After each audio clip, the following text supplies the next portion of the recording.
Hi, I'm Martin Zuris, and we're going to do a series about the war in Israel. But before we do that, a brief history of the land, State of Israel, Palestine, is needed because evidently a lot of people don't know the history of the land at all, or just bits and pieces. So let's start Palestine, okay? So where does the word Palestine come from? So the word Palestine and Palestinians come from the time of the reign of Roman Caesar Hadrian. So that's where the word Palestine comes from. When the Jews that lived in the province of Judea, a Roman province of Judea, revolted. It was called the Bar Kokhba revolt, and it was sometime ended at 135 of our Common Era, and started a couple of years before that. And when the Jewish rebellion was defeated, Hadrian renamed Judea, Syria, Palestina, just to spite the Jews and to disconnect the land from the Jewish people. And Palestina was the Latin word for the arch enemies, ancient arch enemies that didn't exist anymore at the time, the Philistines. So that's where the word comes from. Then Syria, Palestina, Syria got dropped, and Palestine. That's where the word comes from. So any people that lived in that area then later were called Palestinians, which were mainly Arabs and Jews.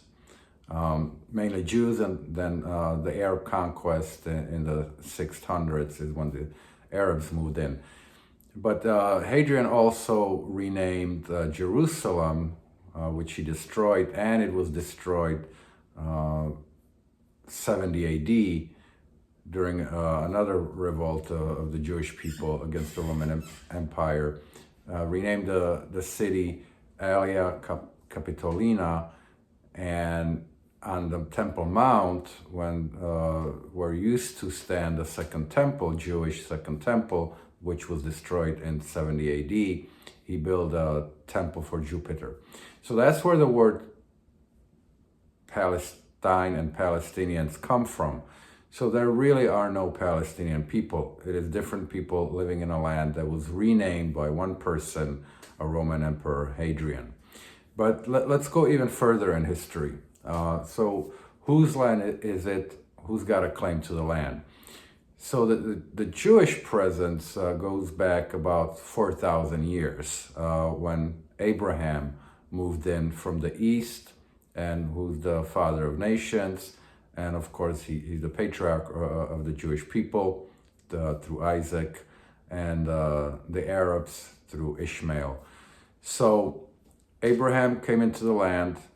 That's where the Jewish people come from. They were there until they left for Egypt. And in Egypt, they were in slavery for 400 years. Not in the beginning, but then they were in Egypt for 400 years, most of the time then slaves. And the Exodus, when they moved back into the Promised Land, the land, Judea, what became later, and then Palestine later, Jews returned to the land, the Levant, the whole area called as well. So that's about 3,500 years ago. Since then, for 3,500 years, the Jewish people have a constant presence in the land. So they had two kingdoms, the 12 tribes of Israel. They had the northern kingdom of Israel. They had the southern kingdom of Judea. And ever since, there were several conquests of the land. Speaking of the Babylonians, the Syrians, and during the Babylonians, Jews were taken to exile again for 70 years. Then they returned, built a second temple, and the northern kingdom never recovered, but had the Judea, the southern kingdom. So, and Jerusalem was the capital of the Jewish kingdom. So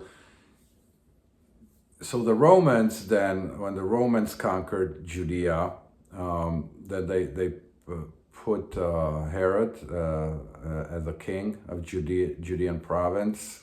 We all heard of Herod, the great builder.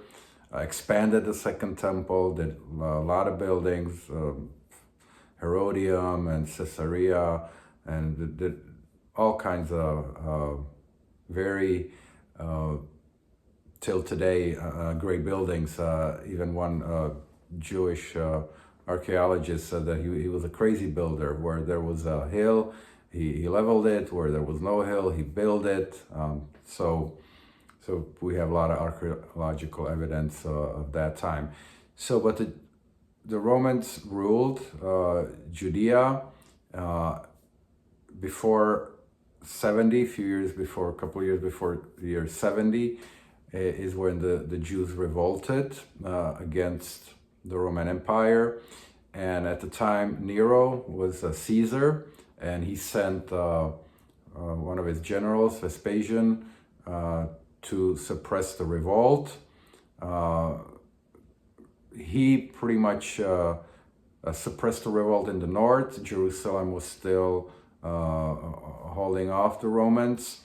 Vespasian went back to Rome and appointed his son Titus to finish it off.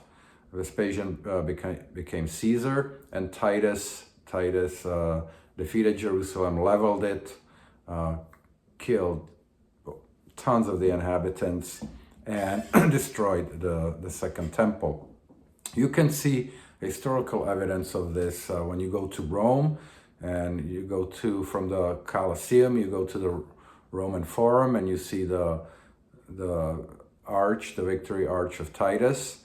And when you go underneath it and you look above, you see a depiction of the conquering of Jerusalem and destroying of the temple, where they're carrying all the treasures from the temple, the golden menorah and a bunch of other things from the temple. So that history is even in stone. So after the Roman Empire split in half during Constantine came as a Roman emperor. He moved the capital from Rome to Constantinople that he built. Then eventually the Roman Empire split in half, and the eastern part with Constantinople became the Byzantine Empire, and the Byzantines controlled the land. And every conqueror that came through the land always killed Jews and expelled Jews, but Jews always stay there, always a continuous presence for 3,500 years. So after the Byzantines, the Byzantine Empire fell to the Turks. Then you had the Mamelukes come through Judea, and you had the Arabs that came after the death of Muhammad in the 600s. They conquered Judea, which was at the time was called already Palestine. And that's again, Jews were expelled, their land stolen from them, and that's how the majority of the Arabs at that time and subsequently came into the land. Then we have the Ottoman Empire conquered the land, and the Ottoman Empire controlled the land, and again you had Jews and Arabs living there. At the time, was not too many people living there. It was a desert. Even Mark Twain, when he visited the land in, I believe it was 1867, he wrote a book about it, that it's a desert, pretty much nobody's there. You can walk for a day, not meet a person. And so wasn't that many people there, but you had some Jewish people and Arab people living there. But nobody really, besides the Jews, had interest in it, and the Jews were not allowed to.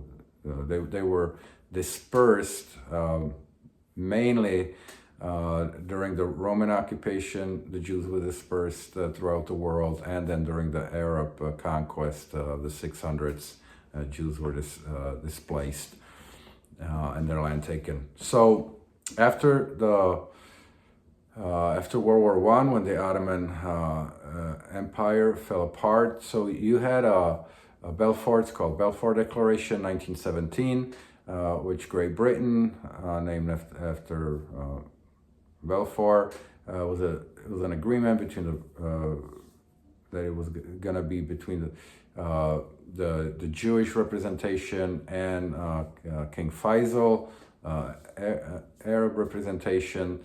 How the land's going to be split over there in the Middle East, and that what's called Palestine, that the Jewish people are going to have their own homeland, their own state there in Palestine, in their historical homeland.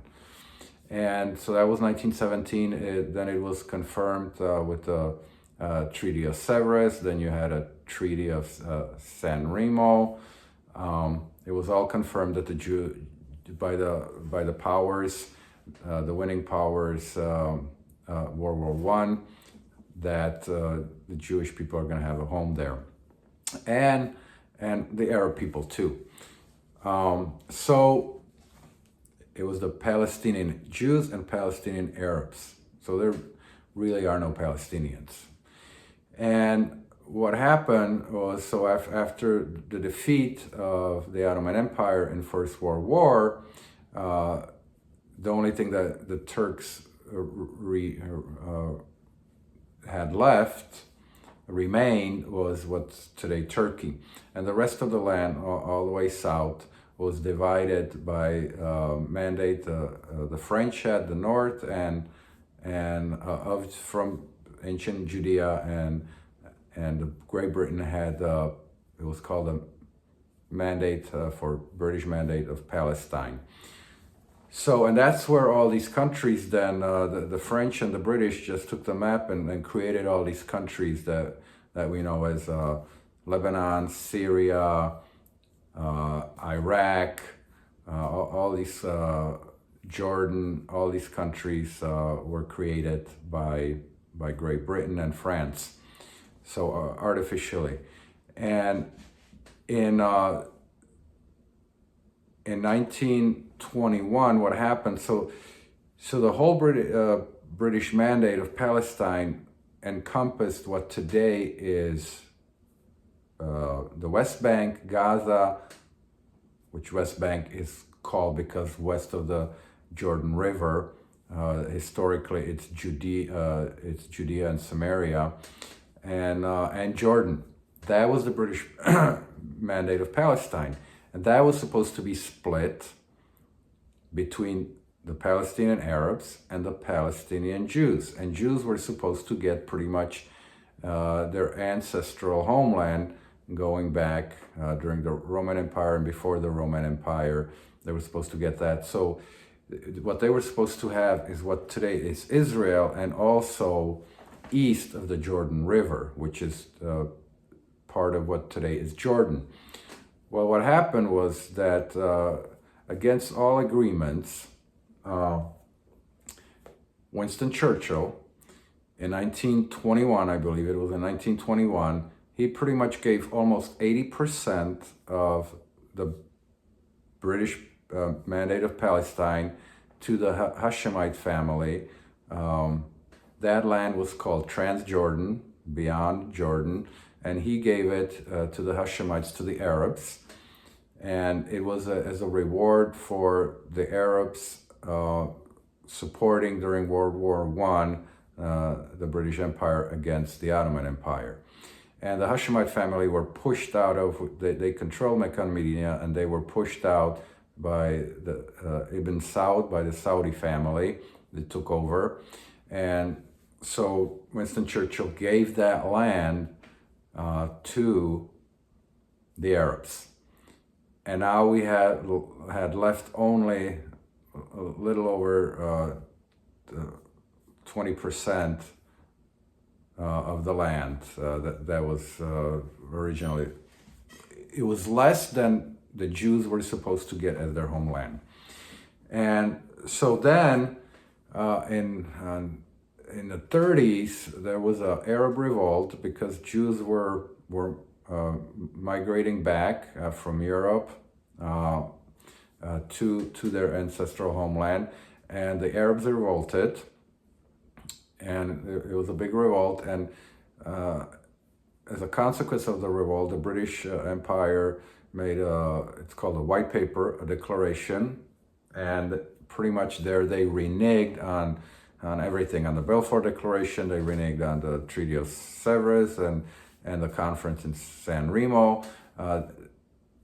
They went back on it, and they said that pretty much the Balfour Declaration was fulfilled because plenty of Jews moved back into Palestine, moved back, and therefore they have their homeland, but they rejected now no state, no Jewish state.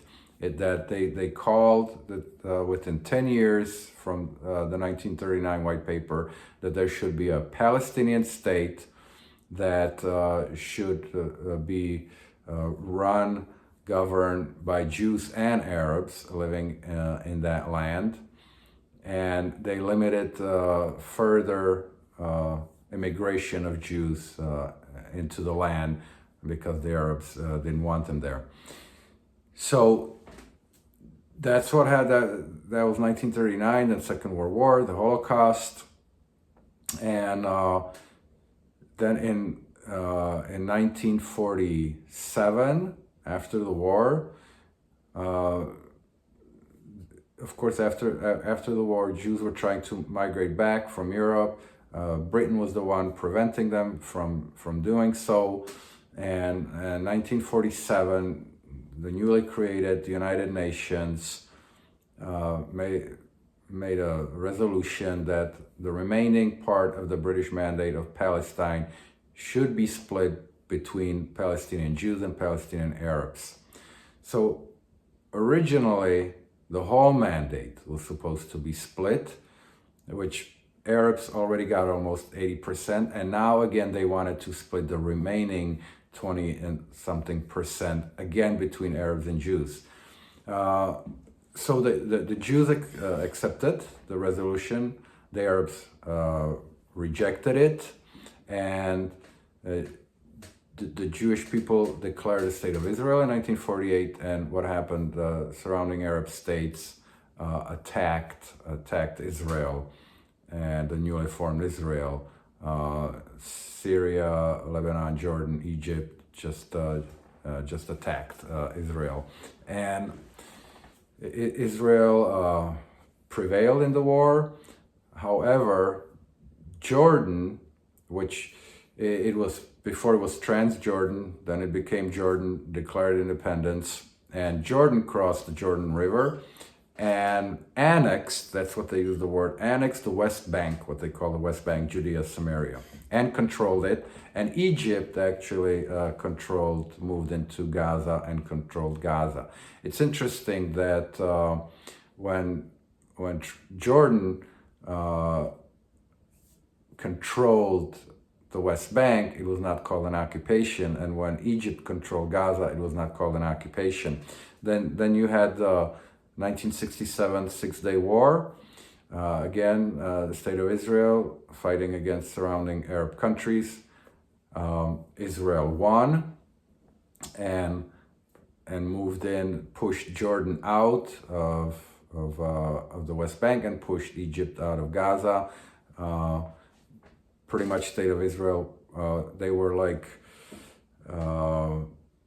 I think like 30 miles away from Damascus, the capital of Syria, and they were like 70 miles or something more away from Cairo. So the State of Israel took over the whole Sinai Peninsula. They were at the Suez Canal, close to Damascus, and then they pulled back under international pressure, under pressure of the United States. And they pulled back, gave Sinai back to Egypt, but kept control of the West Bank and Gaza. Then suddenly it's called an occupation. When Israel does the same thing as Jordan, Egypt did, it's an occupation. When they do it, it's not an occupation. And it really, it's not an occupation because that land technically is a land, it's a stateless land. So there is no state, no country that owns the land. Because the Arabs rejected to have their Palestinian state in 1948. Then they could have had several times, they could have had their Palestinian state. But any time that it was close, when the Palestinians were getting almost everything they wanted, 95, 97% of their demands, Arafat declared an intifada. First intifada, second intifada.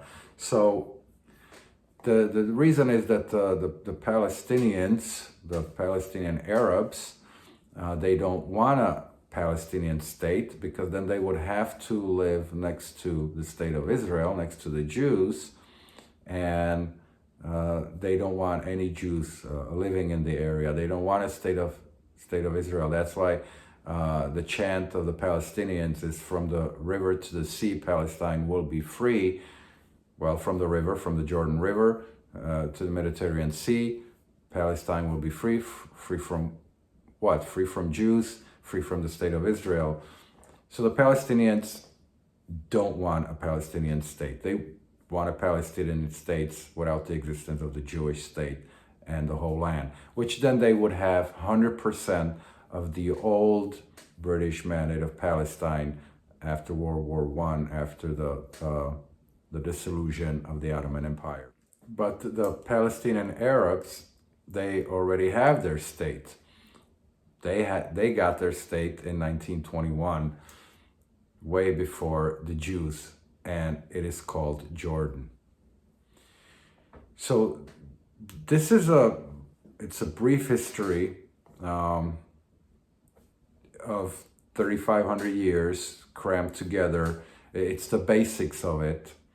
The other thing is the wall, okay? The Israeli wall. Why was the Israeli wall built?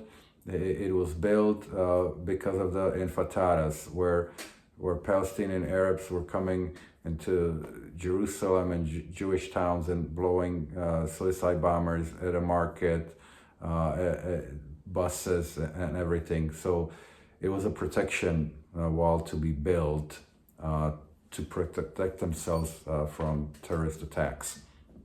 And Gaza, again, same thing, fence built around Gaza was again protection from, just like many countries build borders to protect from their neighbors. So that's what that is all about. So we will continue with other videos, doing updates on the ongoing war, Israel and Gaza and Hezbollah, and we're going to do some interviews as well. So stay tuned. I hope this video was educational. Until next time, thank you for watching and goodbye.